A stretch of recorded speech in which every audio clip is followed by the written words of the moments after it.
everybody. Welcome to Tattoo Spotlight, where we talk about all things tattoo culture and all things tattoo related. I am your host, Rhonda Marsh, owner of Southern Draw Skin Art Studio in Pigeon Forge, Tennessee.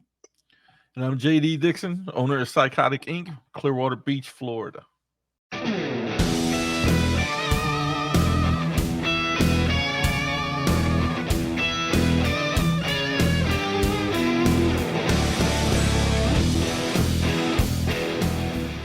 Today, our featured artist is Toby Drew, owner and award-winning artist of Handcrafted Body Art in Defiance, Ohio. I hope I said that right.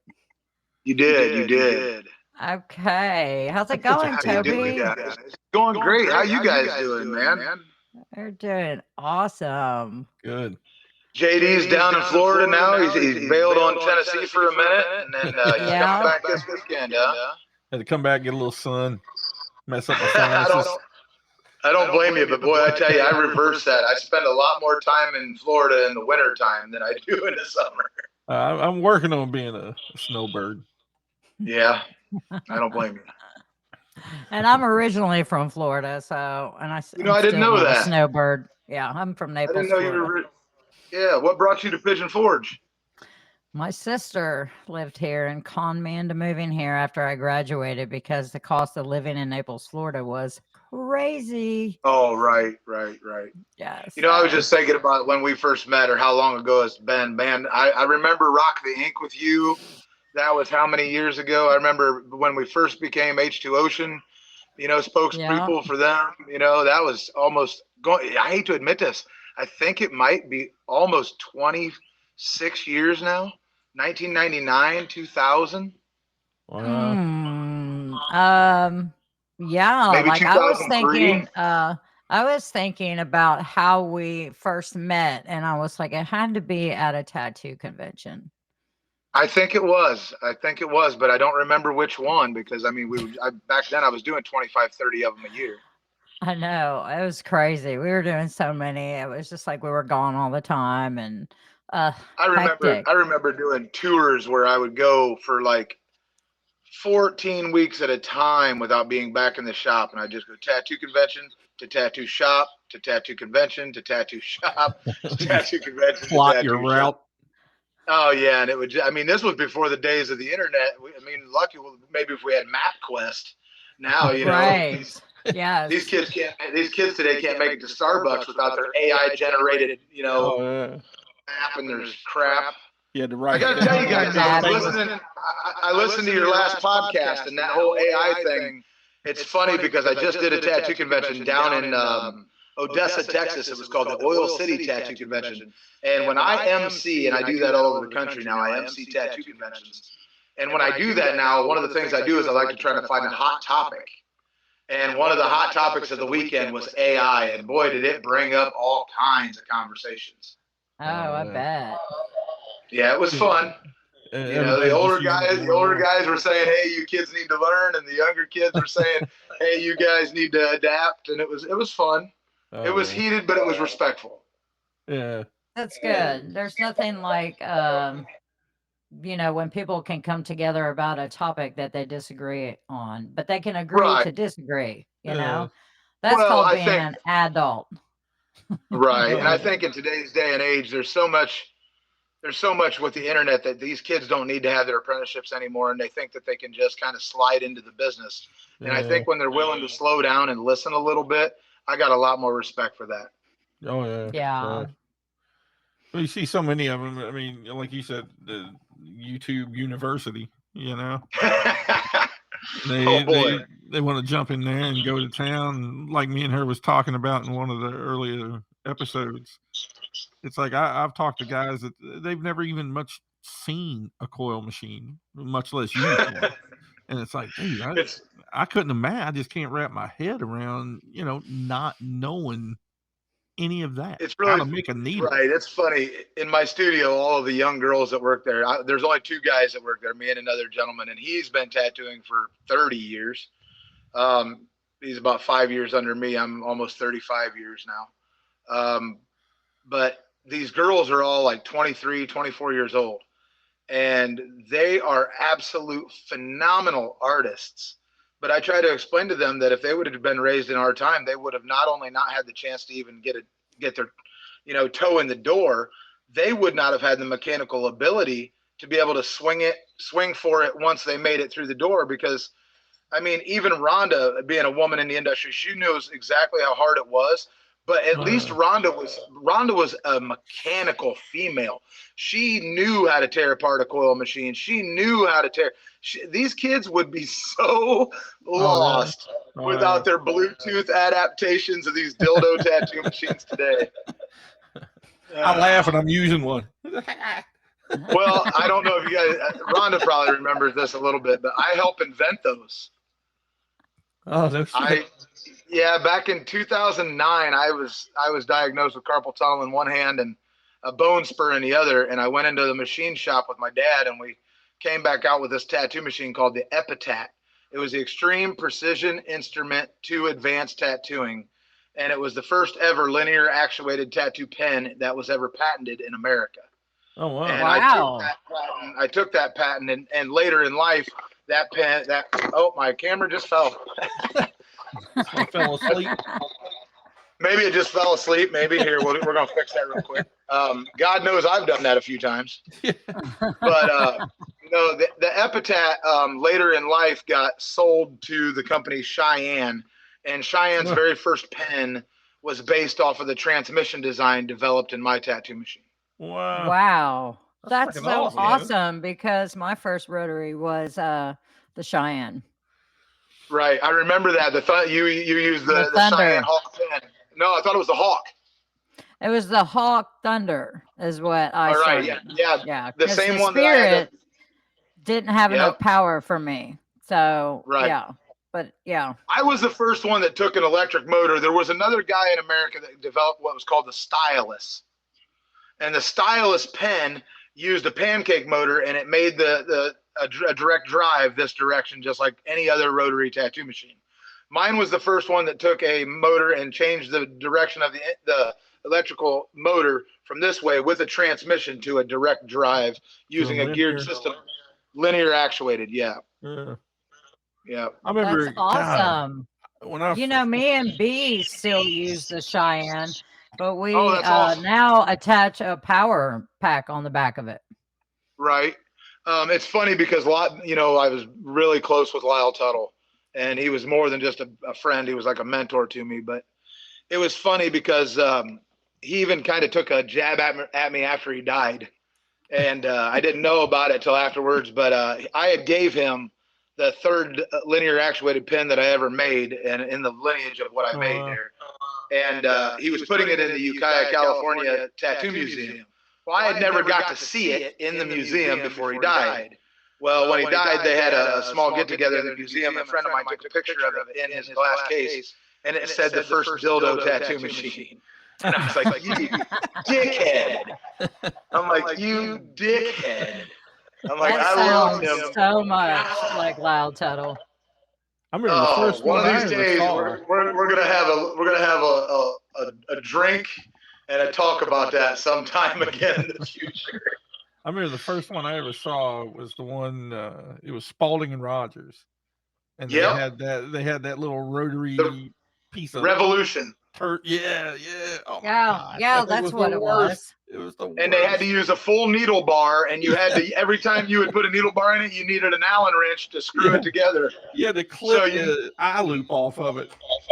Yep, you had to cut the eye loop off the needle, and then you stuck it in and used an Allen as a set screw. That thing was terrible. But you know what though? I want to take 2 seconds and real quick say, God rest his soul. Huck just passed away. Oh, yes. Oh, damn. Yeah, just recently, and I wouldn't be who I am without Huck Spalding. Oh yeah, 100%. Yeah, I heard about that. That's it was Spalding and Rogers was one of my first coil machines that I ever had. Mine too, the Puma. They caught a lot of heat back in the day. I remember a couple guys telling me about one of the big conventions at the time, and a bunch of the guys had went to them and was like, "Hey man, you got to quit selling to just anybody." And they were like, they were like, "Dude, man, it's money." And they were like, "All right, Tell you what, if every tattooist at the show buys supplies from you, you won't do that shit. And he's like, yeah, sure, sure. So all the guys there were buying all their supplies at the show, from him. Well, sure shit, he's selling them right out the back, to all the 100%. all the scratchers, and they're like, oh, what the hell, dude? He's like, hey man, it's money. I don't know what to tell you. Well, one of the big things that I think I'm going to have a big kick out of. We'll talk about it in a little bit, but I'm putting on my own tattoo convention. But Yes. I have a guy coming out of retirement that's going to do a small talk with all of us up on stage, some of us old heads, and it's Billy Tinney. And if you don't know who that is, oh my God! Yeah, Billy's coming out of retirement, and he's the editor-in-chief. For those of you who do not know, Billy was the editor-in-chief for over 30 years of Tattoo Magazine and Easy Rider's editor-in-chief. Wow. Yes. So, and it's funny because Easy Rider was the very first magazine that put Huck Spalding in the back of it and started selling catalogs out of the back of their magazine. That was the very first magazine ever. Billy Tinney. Yeah, I'm excited. Me. He loves me. Yeah, I Every know. time he would see me at a show, he'd be like, hey, 5 o'clock, I need to do a photo shoot of you, like, oh my God, like, I love Billy Tinney, and I haven't seen him in so long. So, oh my God, I'm so excited. I'm so excited. Well, it's funny because I love his wife dearly. She's amazing. And she called me and she says, hey, the old man seen that you are having a show down there in Pigeon Forge and Rhonda Marsh is going to be there. And I said, yep. And she says, do you think you'd have a space for a little table for Billy? I said, are you kidding me? Yeah. I was like, more than that. I was like, yes, he's always got a space for me. Yes. I'm so honored, and I wouldn't be anywhere today. Before these kids ever had the internet, Tattoo Magazine is who made us famous. Oh, yeah. And without Tattoo Magazine, I would have been nobody. Yep. And Billy Tinney took a chance on a kid, and I love him dearly for all the years he supported me by putting me in that magazine. Yes, me too. Me too. Much respect to him. Much respect. And I was one of the first female tattooers in the industry. So there was me, like Judy Parker, Feather Russell, and that's all that was working the shows back then. Oh, so, sure. We were talking about this in a previous thing. Like when I went into a show and the guy saw a girl, they were like, what are you doing here? And I had to earn my respect. I definitely had to earn my respect. After I met Billy Tinney and I started getting into Tattoo Magazine, winning trophies, that was a turning point for me.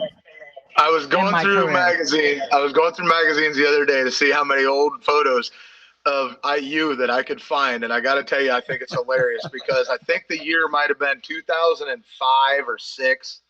It was right as Ace2 Ocean was really getting big. Oh, yeah. And we were everywhere.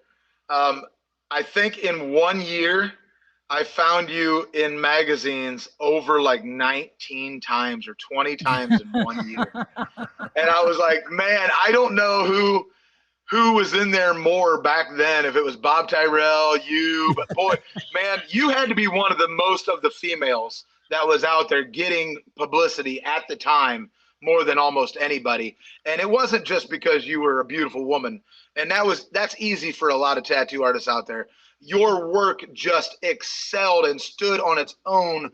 So not even on a level playing ground with most women at that point. You had showed people at that point, not only could you stand beside the greats, you were capable of walking right there with them.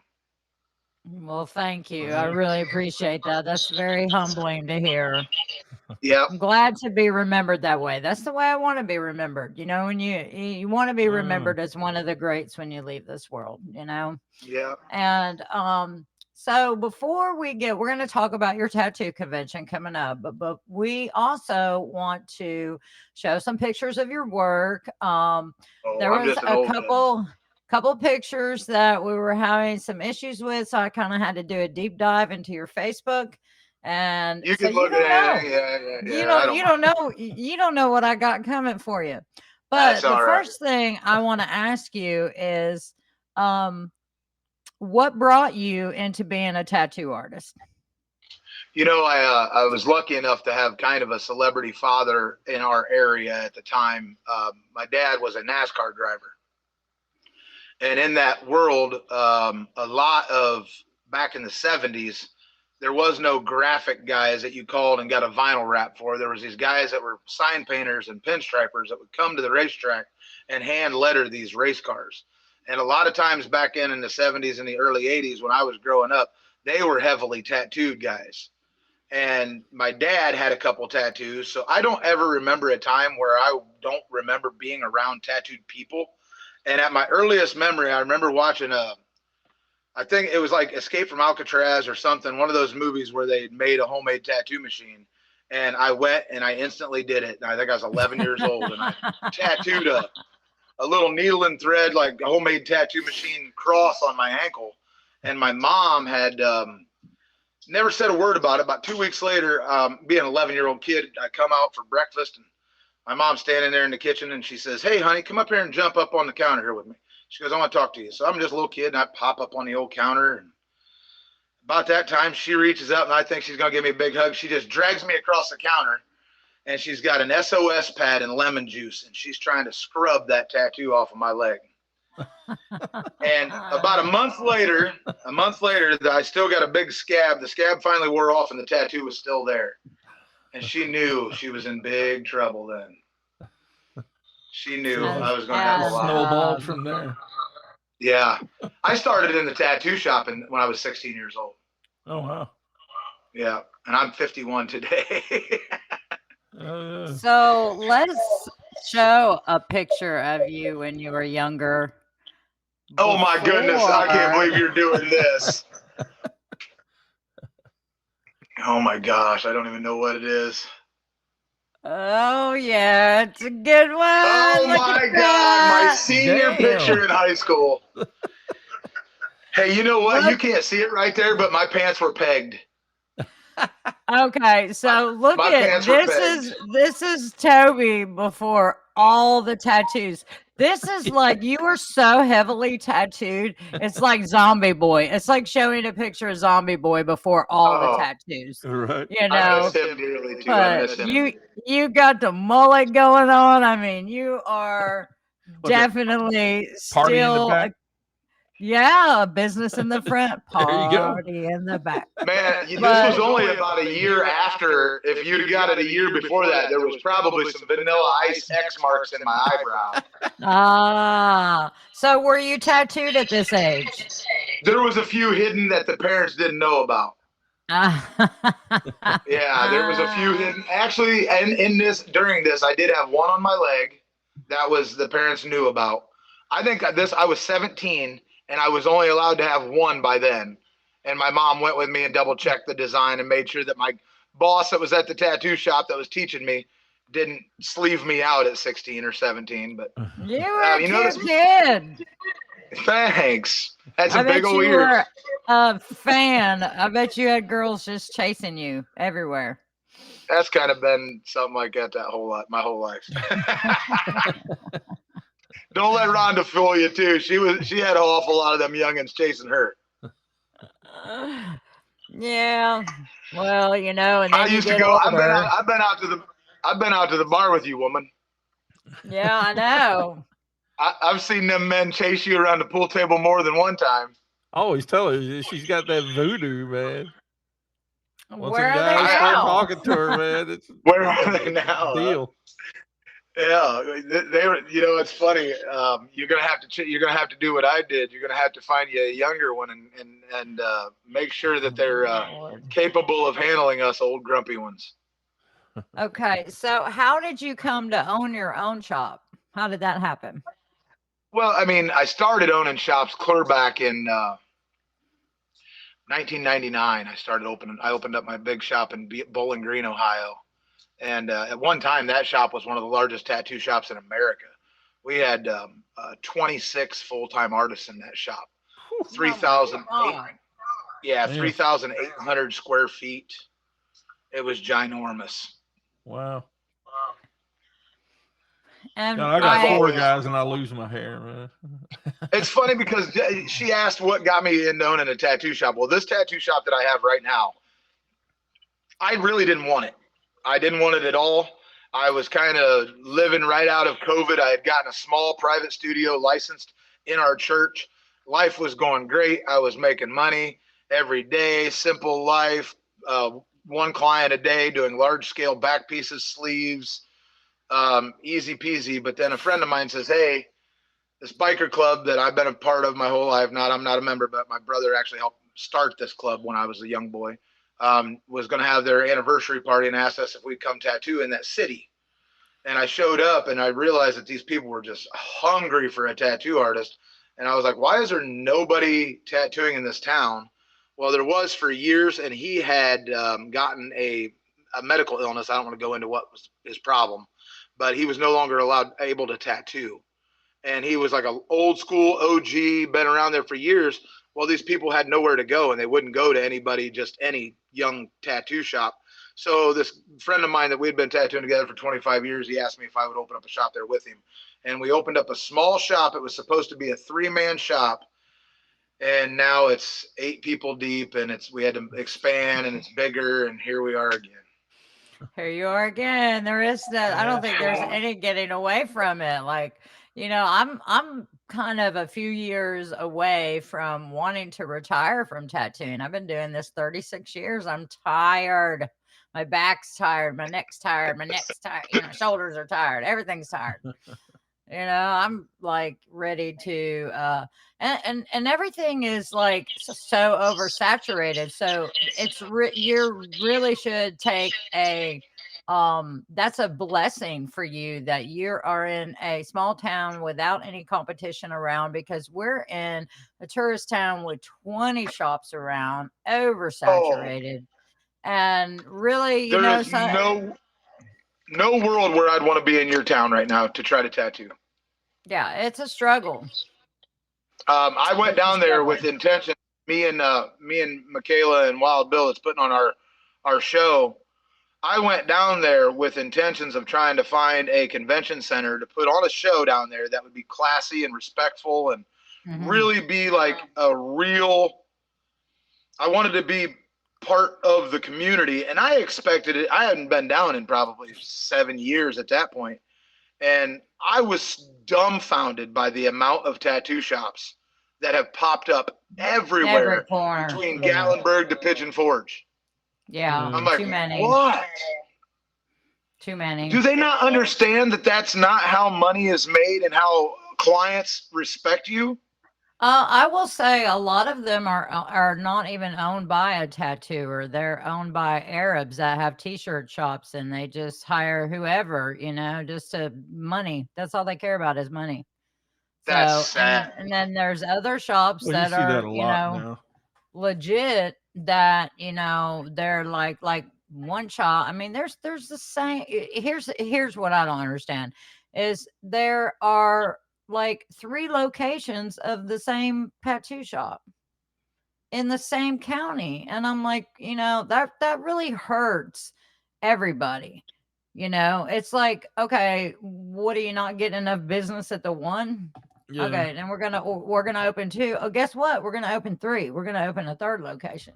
Well, all that does is it just adds so much more water to the whiskey. Yeah. You know what I mean? And the bottom line, and it's watering their own whiskey down. It's like, it's not even biting the other tattoo shops in the ass as much, as my opinion, as why wouldn't you just focus on one shop, bring that many, if you got that many clients, bring them into the one location like that and let all of the artists flourish throughout the entire area instead of watering it down so much that not only your artists are suffering, but then you've got other tattoo artists suffering at the same time. It makes no sense to me, business. It's simple. It boils down to greed. Yeah, that's crazy. We got one here that's like that. They got like 18 places or something like that, and it's like in Florida. Oh yeah, and I mean just in this area. I mean, well, I'm not going to mention the shop that I believe that Rhonda's talking about down there in Pigeon Forge, but I will say this: while I was down there, I of course, I'm a tattoo artist, and when I come to town, Yeah. if I come to your town, I'm stopping into your tattoo shops and saying, "Hey guys, nice to meet you, Toby. I love it. Let's see what you're doing. Let's check it out." And I went into, I believe, the chain of shops that you went into, and to me, they looked like a gift shop. Yeah. I mean, I think that tattoo shops should have a small gift area. But when it looked like a gift shop and the tattoo booths are in the back of it, and they're just constantly rotating artists in and out of those as fast as they can, you obviously know they don't care about the tattoo. They don't. Well, I've always said, like in any given area, you have a hierarchy, and it goes from the top guy down to the worst guy. And no matter where you go, that's the scale. It's how it always works in every point of life. And when you have a small area and you've got that many people, it's like, dude, there's only so many of them that are going to be up here. And then they're going to start getting shittier and shittier and shittier. Now you're just hiring asses to fill seats. There's no quality. Right. It's just It's somebody to throw something on somebody and get them out the door. And, right. And you know, I that's mean, how they survive. I was just recently in Las Vegas, and I don't know if you guys have been out there in a long time, but I mean, the street shops in Vegas were always, you know, the ghetto. They were the rough side of town. And then for a little while, it became really limelight, and it became, oh my God, Mario Bar Starlight, and then it was, you know, King Ink, and then it was Hart and Huntington.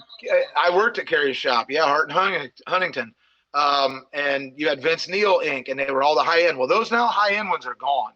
And it's funny because like Coolsville does them $5 or $10 tattoos. Yeah. And they have a line. I mean, they're doing hundreds and hundreds of them a day. Yeah. And they're putting these kids in there who really don't know the difference between bloodborne pathogens and a thumb up their ass. And they're doing terrible quick banger tattoos. And I don't think it's ever going to stop until somebody ends up with a serious communicable disease, because they're just running these people through there as fast as humanly possible and don't give two shits about quality tattooing. Well, there's a lot of people out there that don't care about quality. You know, one of the big questions you always get a lot of times, what's your minimum? How cheap can I get this? And it's like, come on, man. I mean, you should be asking, hey, man, how well are you going to do this for a decent price? You know, it's like, we're all about, but it's like cheap. I want cheap. We're all about quality over quantity. I mean, I tell my guys, I don't care how long it takes you to do it. Just that I want the end product to be clean. I want it to be good. Do not rush. If you see a lot of people in the door, hey, we're going to take care of them. We're going to book them later. We're going to, our floor people usually, we'll nab them for the next day if we don't have enough time. But I pound in their head quality over quantity. I mean, you're already making good money. Tattooers make good money. But if why here is such a problem is people think, oh, well, I'm never going to see this person again. They're on vacation. Well, a lot of people don't know is we get the same people year after year after year after year because they own timeshare here, or this is where they come to vacation every single year. And so I've got a lot of clients from out of state that says we won't go anywhere else. And we don't think that's got a lot to do. Right. I think that's got a lot to do with your history of being a traveling tattoo artist though as well. Because just like myself, I have to go to the same city once a year to take care of the clients that I have in that city. Yeah. So we really do care about those traveling people that are coming yearly. You know, if I can get, I have people that literally, they will get done with the tattoo that I'm working on that moment, walk right up to the front counter, pay for the tattoo, and put themselves in the books for 1 year ago or a year away on their next vacation. I have it happen all the time. And they put enough deposit down that I make it worth it. I don't lose. A lot of people, you see a lot of people that no show, no call. That really don't happen with me. And I don't know if it's because I charge a damn good deposit. Us too. I think that's common sense. I think that's common sense. If someone's really serious about getting tattooed by me, I don't think I'm a very good tattoo artist, but for some reason people have liked what I do over the years, and I'm proud enough to respect that. And if they're going to come to me, then I want them to be serious enough that my time matters. I remember the first time I was at a show and a guy came up that I had tattooed and he's like, "Hey man, are you coming back next year?" And I was like, "Yeah." And this was like one of the first tattoo conventions I ever did. And I was like, yeah, I want to start coming up like every year. I was like, man, this has been fun. He's like, dude, I want to get in your books. And I'm like, what? And I'm like, is that even a thing? I'm like, holy shit, right on. Oh, dude, yeah. I thought I was I've just been going shit to for a some minute. shows. I'm like, what the hell? Yeah. That's the best feeling in the world. I've been going to some shows now for over 20 years, the same show, and I've tattooed entire families from just that city from going to that show. Generation after generation. Yep. Then you start feeling your age. So Toby doesn't think he's a good tattooer, is what I just heard. So let's take a look at some of his work and let you all be the judge. So the first one that we have is a Grim Reaper. I think I love how the spider webbing behind this Grim Reaper is just like trailing off. Well, Rhonda, I got to tell you something. I don't use any reference. I don't get on Google and look up someone else's Grim Reaper, and I don't use any stencils anymore. I only use Sharpie. So everything that you see that's done in the last 10 years, I scribble right on with Sharpie, and I don't even take, I hate my tattoos. I don't like anything that I do. I see a bunch of scribbled up, chopped up mess, not very good saturation. The black and gray could definitely be smoother. And that's something we can have that discussion on. Man, when did all the dots come back and it's okay now? Yeah. I spent my whole life trying to make tattoos smooth. Yeah. And now these kids come in and whip their liners and they're doing everything. And I'm like, oh, does anybody want a portrait? I'd like to do one. It's like an advanced form of traditional. Yeah, it's what we tried to not do. Yeah. Well, I don't know. I like it. I think it's very well executed. I really like it. Thank you. So so let's look at the next one. We're always our own worst critics. Oh yeah. Definitely. Now this one really, like, this is an under boob tattoo, so we're talking painful spot for the client. I think that's very well fit. It's a good fit. Very well. I like the wishbone. Like, I just loved the wishbone. There was a little bit of a story. This young lady, her and her sister every year broke a wishbone at Thanksgiving. And on Thanksgiving, the day that she was announcing she was pregnant, her sister announced that she had cancer. Oh, shit. So that's why they did that. Wow. That is a story. Cool, but sad. I like it. Yeah, I like it's cool. Do I see dots? Yeah, and you know what though? If you look real close and you zoom in on it, that ain't that whip shading. Those are each individual dot. Because I don't know how to do what they do. I can't figure it out. I can teach you. Yeah, you gotta do some weird stuff, turning your machine way down. It is so much easier. Like when I show you, you're gonna be like, no way. I don't even want to learn it. I don't even want to learn it. So let's go to the next one. This is a classic. Yeah. The classic. Yeah. What I love about this is the trees and the mask. If you actually zoom in real close to the left-hand side of that, you're going to see a silhouette of Jason. Right there. Oh yeah. Silhouette. He's got a machete in his hand too. I put silver in the machete. Or gray. That's cool. Yeah, just a little bit. Just a little silhouette. I think little don't need to be a lot. Don't need to be a lot. Well, sometimes less is more, but I like the forest, the trees that you put in there. That's something you don't see every day when you see a Jason Voorhees. You don't pick it up right away, and as you get closer, and then it's like, oh shit, those are trees. Oh damn. Yeah, that's pretty cool, isn't it? Oh yeah. I'm just trying to be like you. I want to be as good as you are. Oh gosh. I'm just trying to be like you. It's like if I had your talent, I'd burn mine. Okay, so this next one is one of my favorites. Oh yeah. And we know there's a story behind this. That's actually not my tattoo. Oh shit. I'm so sorry. I thought this was your tattoo. I don't know where that actually came from. It was on your Facebook. It might have been one of my buddy's tattoos that I liked. Okay. That's awesome. But I like how the finger's in the coffin. You know, the finger that's missing. That's pretty cool. That's hilarious. I love that. It's like the Years little piggy ago, tattoo. like when Google first came out, and Google was a big thing, I had one of the very first ever viral tattoos ever in the world. And you guys probably seen it. There was a guy who was missing his finger, and I tattooed on his dirty nail that looked just like he was a mechanic. Yes. That was Yes. He you? had one shorter finger. And that thing got like 21 million views in like 2 weeks. I remember the first time I Wow. saw that. I told the guys at the Yes. shop, I'm like, oh, check this shit out. I was like, you can't even always tell. I'm like, that looks like Yeah. his finger. Yeah. And he was a mechanic, so I did like cracked cuticles and dirty fingernail. And it was so fun. Okay, well, this is my bad. I thought this was yours, but let's go to the next Oh, one. don't sweat it. Whoever it is, you did a good job. I love that tattoo. Now, I love this I love this. tattoo. Yeah, me too. Oh, yeah. And Me too. is this on a leg or a forearm or? It is. It's on a calf, and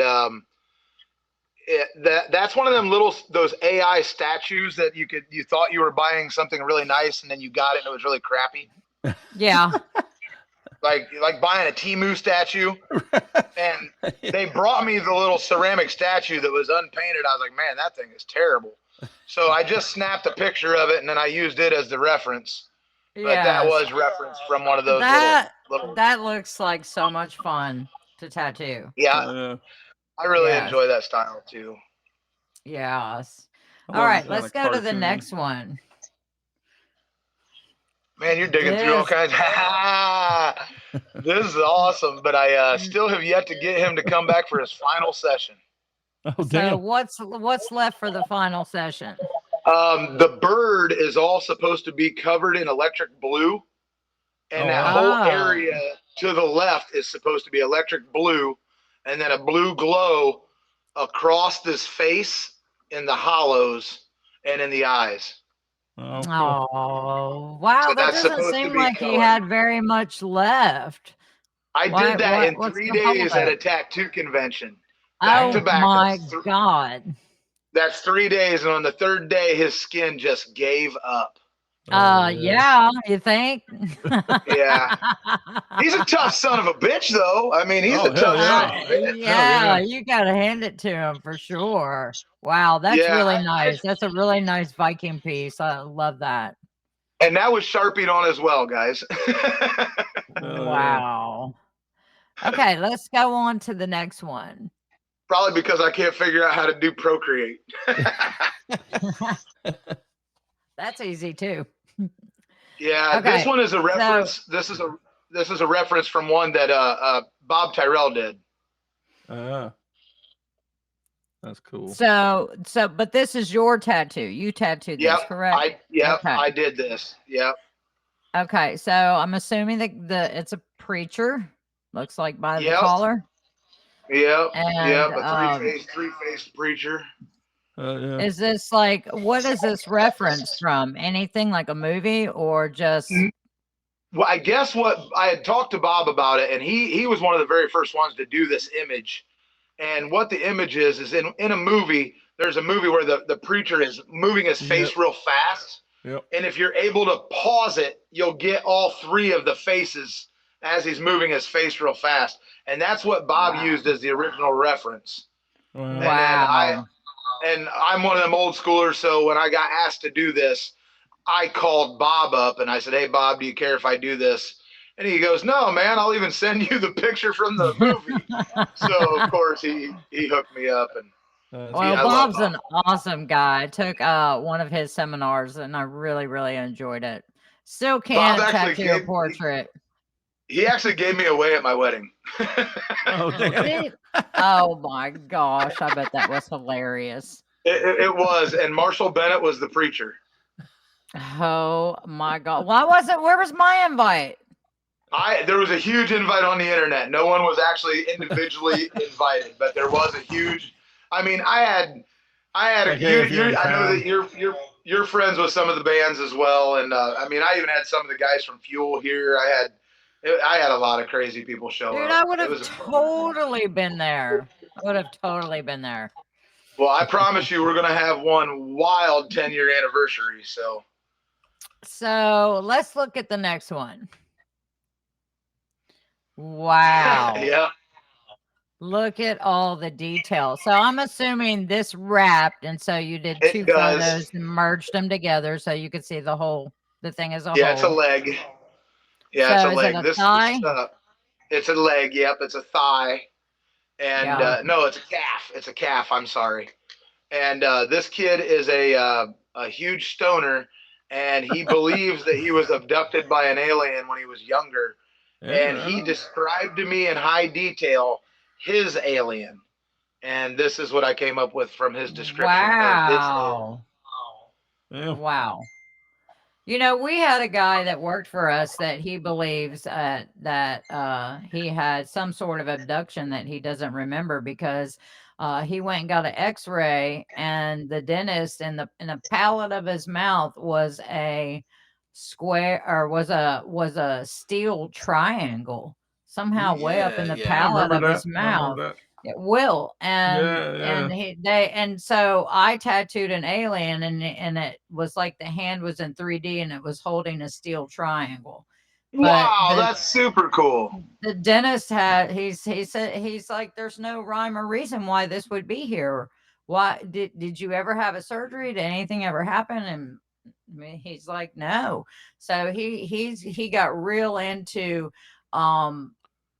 doing aliens, and apparently the triangle is huge with aliens. So I don't That's he super believes interesting. that something must have happened that he just doesn't remember. Well, that But and the he swears Illuminati. up and Right. down.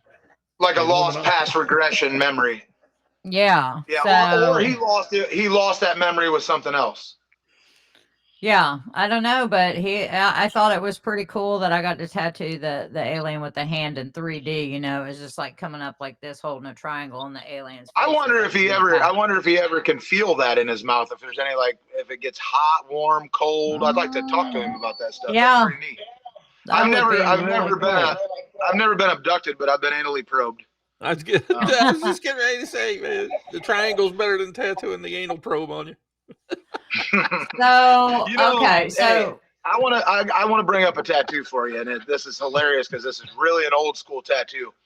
And I don't know if you remember a guy way back in the day. His name was he still tattoos, but his name was Jerry Campbell. He used to do some of the tattoo conventions, and he was Gil Monty's apprentice. oh, I But know this- Gil Monty. Yeah, Okay, this was one of Gil Monty's no shirt wearing biker apprentices that was hardcore old school. He had this old lady, and you guys were talking about a couple weeks ago on your podcast or one of your podcasts, crazy and wild tattoos and weird things.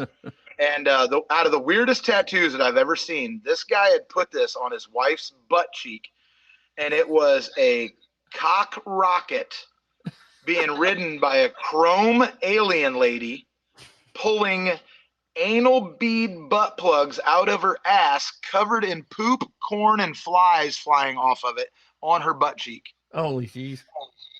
Have That you, sounds like yeah. a tattoo JD would like to see. I know I know you've heard of the guy, Dave Lum. Oh yes, I have. Dude, that is like something right out of his playbook, man. He does. But I remember one of the first tattoos I saw his when I was first starting out. This chick had this humongous necklace going on. I mean, it went all the way down, and it goes all the way around over her shoulders. And I was like, "Wow, what the fuck?" And I zoom in, and as I'm looking at it, I'm like, "Oh shit, that's all dicks." I'm like, "What Yeah, the it was hell?" a voodoo. It was a voodoo chain Yeah, of zombie penises. yeah, I yeah. judged that. I judged remember that man, at a I tattoo looked him up convention. after that, and I was like, We "Holy might shit, we this might have is to do a hilarious." consent of 21 and older to view this podcast. Oh Oh man, man, Dave Love. I Man, he remember just had a that. hell I of a think I sense was of in humor. I think I was in Arkansas or Little Rock somewhere, and I was sitting at the judges table, and that come walking up, and I was like, "Oh my god!" And the colors And were I was- awesome, you know. Yeah, and the worst part is I was like, "Wow!" I was like, "What influenced this?" She goes, "One for every X." And I was like, Oh oh my God. That's a girl that gets around. no. Oh my God. Okay. Yeah. So we got to keep moving because we got to be aware of our time here. So here is like this is pretty amazing. This sea turtle in this underwater scene. This is And one of my favorite tattoos of last year, and this has got a fantastic story as well. If you notice, there's a giant scar on his right abdomen that it almost looks like it's seaweed, but that's a giant scar. yeah. And it goes all the way through. If you notice, through his belly button, Yeah. his actual right above his belly button is a blacked out area. He was in the military, and he had a tire explode while putting a tire on a machine, and it blew him apart. Oh, and damn. he walked, and he went down. Yep, you'll see that scar all the way up through. It goes all the way along that edge. Move to your other right a little bit. Keep going that way. Yep, move up. All of that is a scar. That black is all a scar. Yeah. That's a good masking, though. You don't even really pay attention to it. Yeah, you can't even he tell. went down. He went down to Aruba and got to do one of them ski bobs. And if you'll see in the left-hand corner up in the top, it's him on a ski bob in the water. And they took pictures of all of those. That's him on the ski bob. And all of those animals are animals he took photographs of. Oh, cool. So That's really cool. Got some Dino Cook going on there. I know. That's what I was thinking. That's some Dino Cook shit. Please don't. I've been dreaming of the day that someone would say that about my work, but I still think Dino is a god. Well, I mean, as far as like the pictures of, he's a huge inspiration of mine, Dino. I love him. God, and what's funny is like, you don't hear Dino's name a lot except with the OGs. Like these new kids have no idea who these big names are. They don't even know names. Like they just about 4 years ago, I was in Detroit, and Dino was in Detroit, and it was funny because he was standing there bullshitting. I think it was him and Robert Hernandez, and there was no one around him, and people are walking by them, and I walked up and I'm like, Dino, motherfucking Cook, and we gave him another hug, and I was like, boy, the day has come that we're sitting at the Motor City Tattoo Expo, and it's Dino Cook, Robert Hernandez, and myself, and no one is paying attention to who we are. No one knows who we are. And I was like, oh, it almost felt good. I mean, I'm not trying to sound like I didn't like that old school stuff, but yeah. Okay, so let's move on to the next one. And this is a style of what they call a sticker tattoo, a tattoo to be made look like a sticker. Yep, and that was the first one I ever did, and I'm not real happy with it, but I guess I tried it and I swung for the fences. Hell yeah. Oh, I like how behind the tongue you can see like his little uvula or whatever. What is that right. when they have it? Yeah, like that's your uvula. You got that pout. But I like it. Like, I like the sticker tattoos.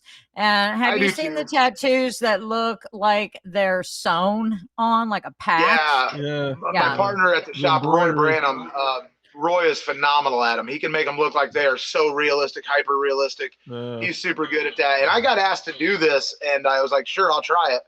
And I'll be real honest with you. I think that black and gray could have been smoother around the shadow. And I'd like to get another session on that to saturate it. But I don't do that style very often, and I'm honored to always give it a shot. Oh yeah. Yeah. Might as well. You always want to step out of your comfort zone a little bit, Yeah. Another thing that I seen that you're good at is cover-ups.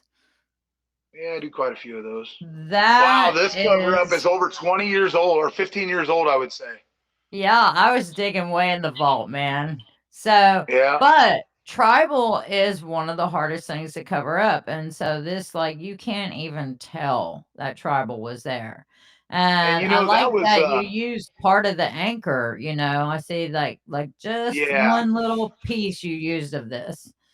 And Fusion brand tattoo ink at the time, that was one of their, I was one of their first sponsored artists, and their inks was so bright.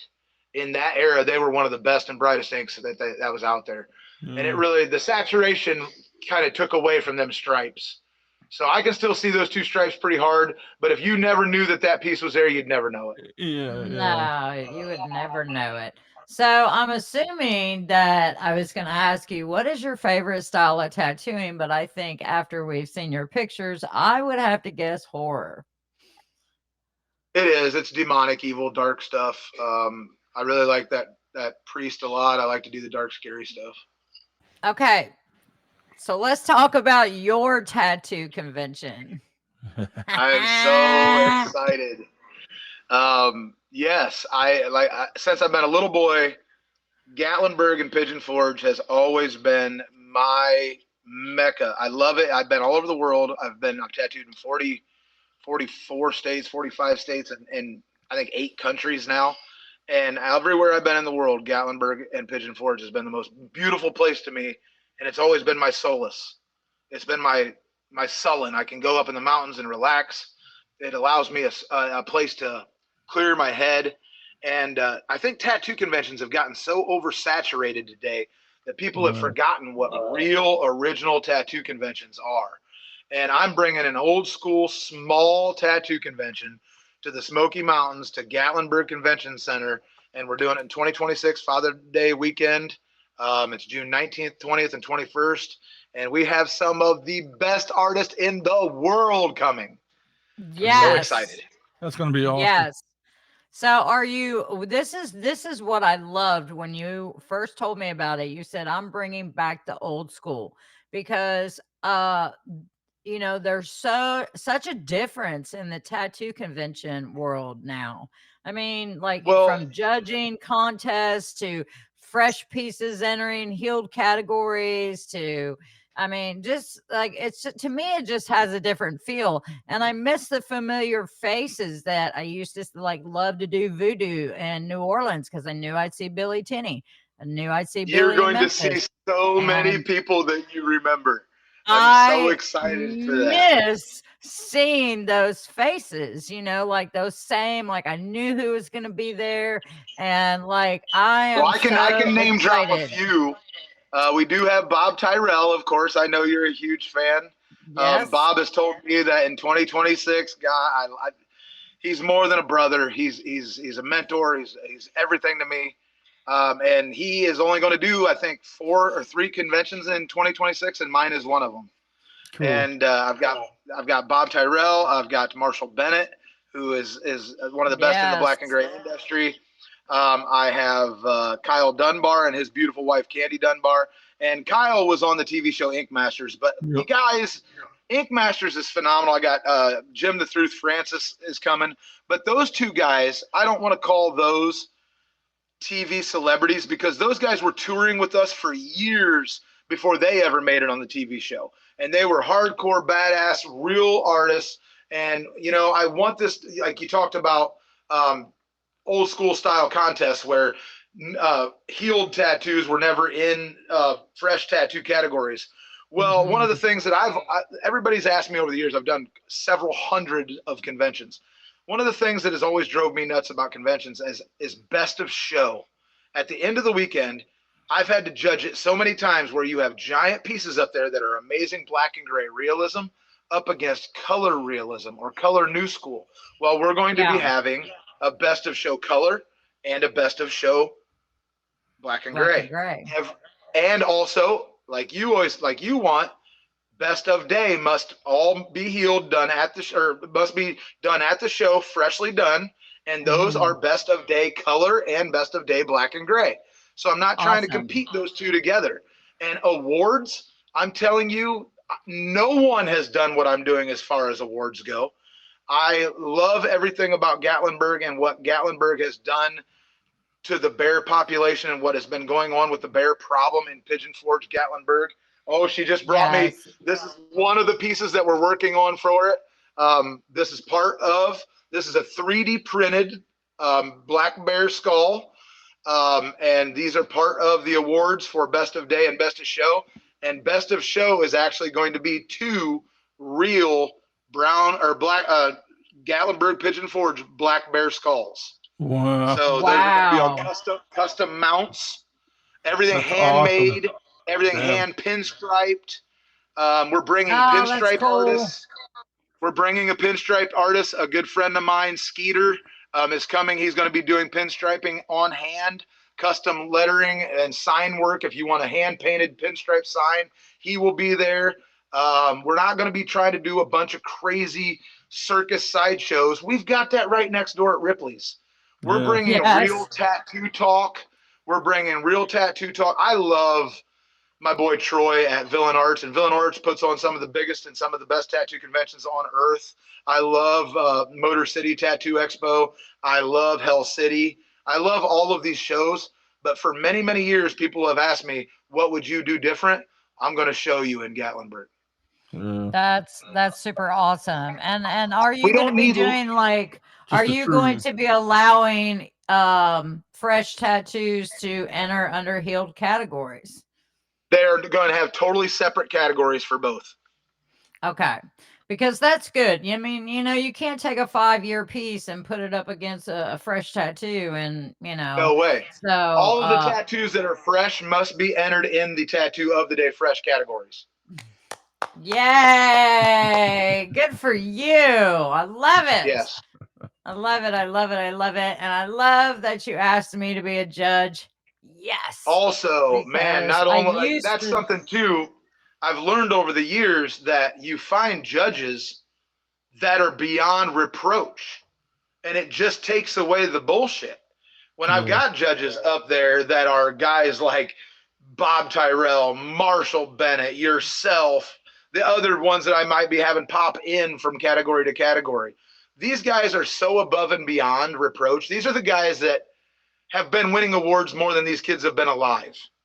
These guys are the ones that cut the teeth in color. I mean, I got Big Gus coming from Tattoo Nightmares from TV, and a huge selling artist. I've got, you want to talk about who would be better at a cover-up category than Big Gus to judge? Yeah. One of the things I do and me and my wife do is we do a thing called it's Toby's Tattoo Trivia. And throughout the weekend, people can put their name in a hat.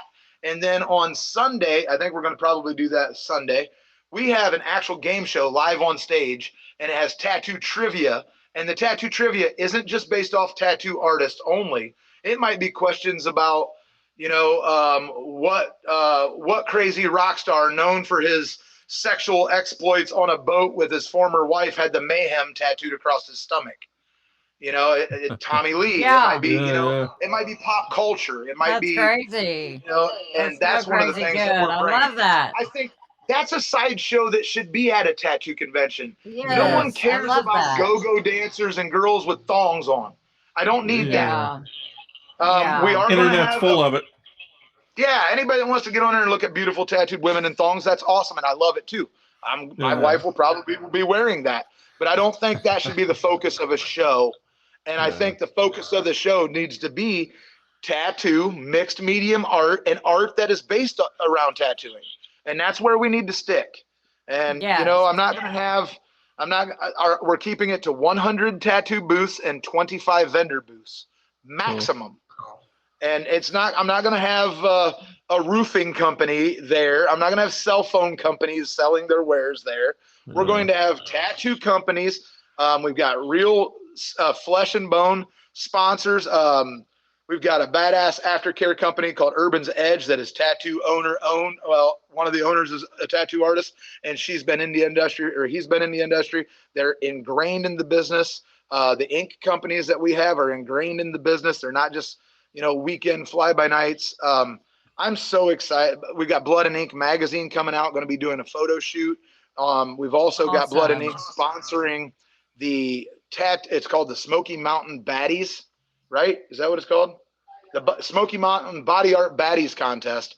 And this is going to be about empowering tattooed, beautiful women without having to show off. They can come up and be as comfortable in their skin as they want to be, but no one is telling them to dress in any possible way. They do what they feel is necessary, but it's going to be about the Body Art Baddies, the wife is putting it together, is going to be about women that can carry themselves in the industry beautifully, that can be a spokesmodel for the Smoky Mountain Body Art Expo. And that I want somebody that's going to be classy and be respectful of the industry, because this is about tattoo artists. Well, it's not about just selling TNA, Oh yeah, oh yeah. Well, one of the things too that I wanted to touch on. For H2O back in the day. Oh, exactly what you used to do. But one of the things too is with the bears. We are going to give $5 of every T-shirt that we sell, and $5 for every hat that we sell to the Appalachian Bear Rescue, and that's Oh, a yes. local charity. And I want them to come up. I'm hoping that I get a chance to talk to them this week. We're going to be sending out emails to them. I want them to come and talk on stage. That's one of the things that I am going to have them talk about is Gatlinburg, Pigeon Forge, and the bear problems, and what we can do as outsiders that come in to help. Yes, You because know, they need the help. They do need the Bad. help. And then these tourists, they just see these baby bears and they're like, oh, it's so cute. Let's go pet it. And I'm like, do you know there's a mama around? You have to know that mama is close by. But they And, you just, know- they don't even think. They just like, oh, it's a bear. It's so cute. And I'm like, that is a wild animal.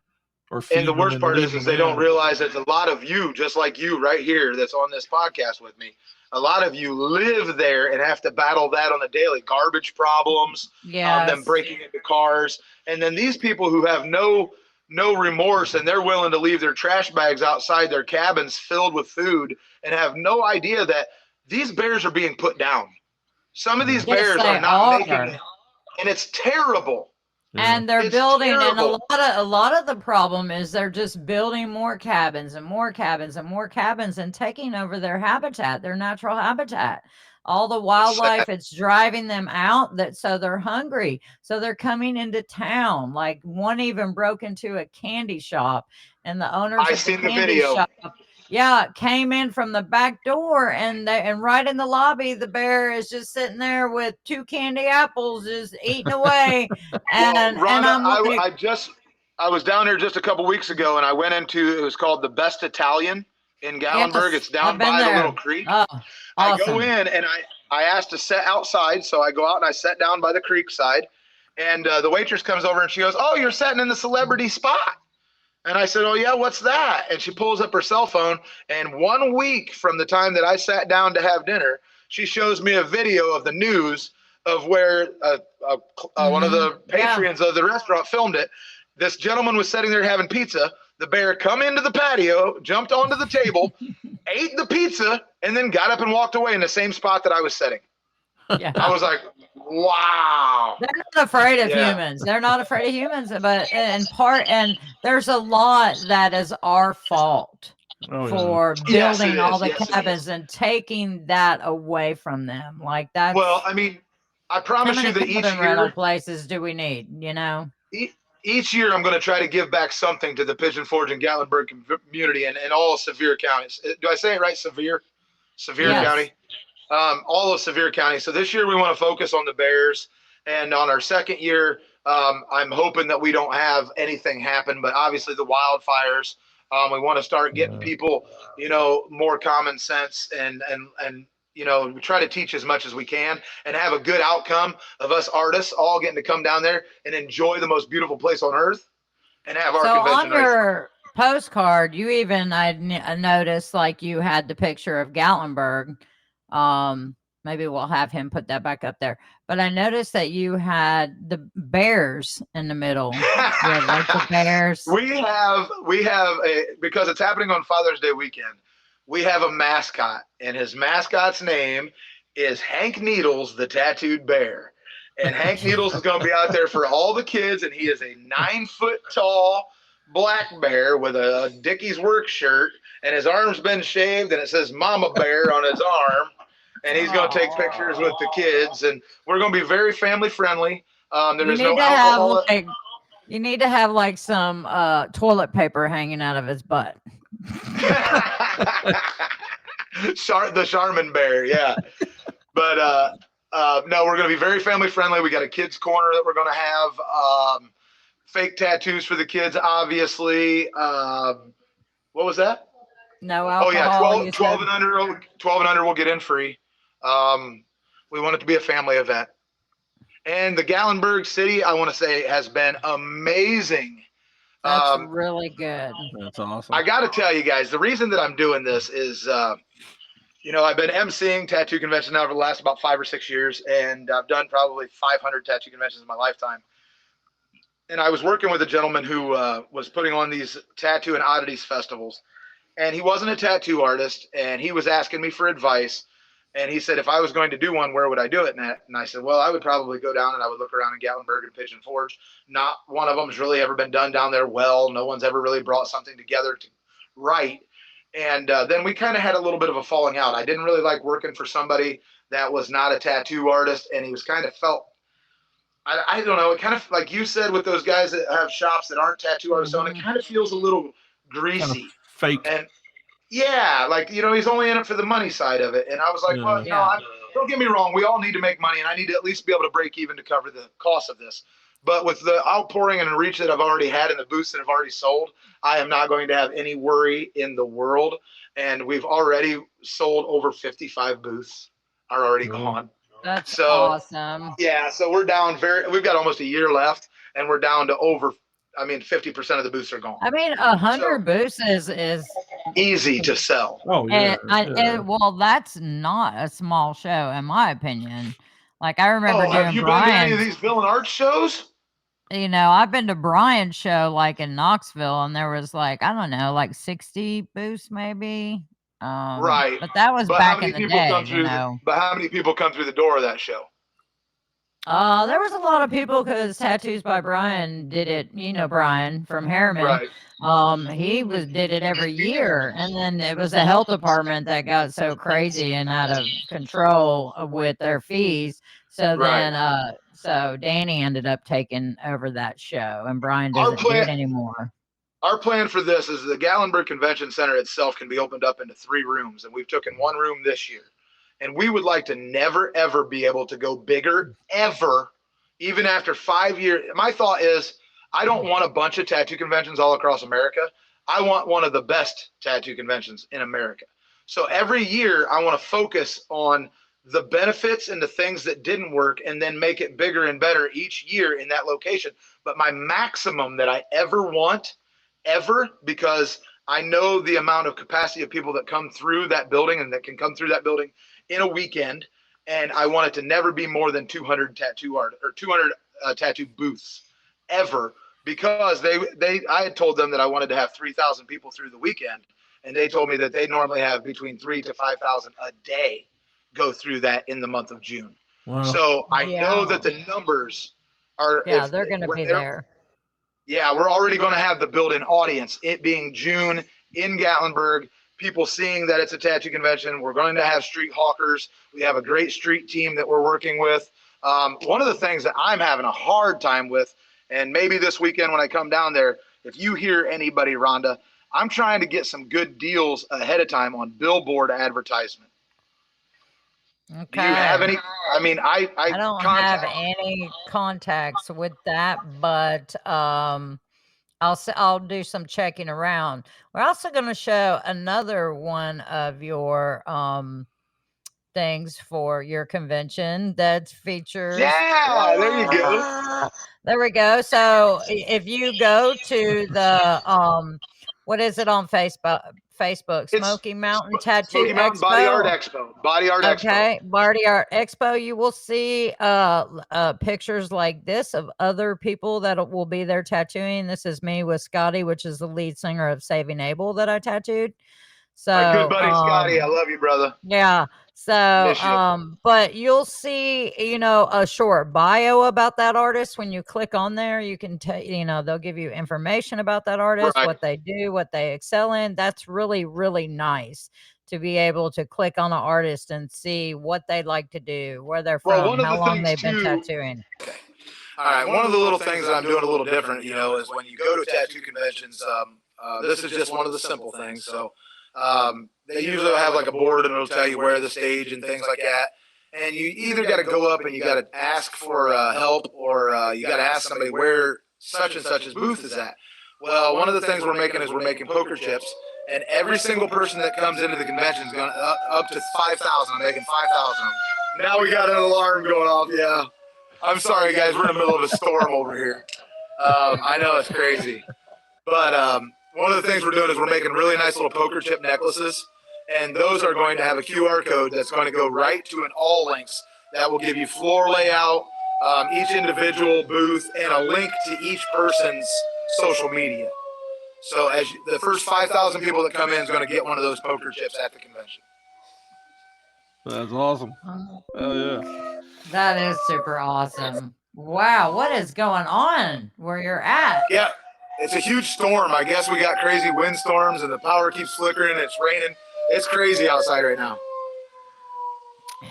I think we're safe. I live in a 1940s church, and it's pretty secured. It's been here this long. It doesn't say it's been there that long. You should be anchored pretty good. Well, guys, I love this, and Toby, I really enjoyed it. We really appreciated having you on our show, and we will be podcasting as well from Toby's tattoo convention. Yeah, so we're going to be podcasting there, and we'll show everything that's going on.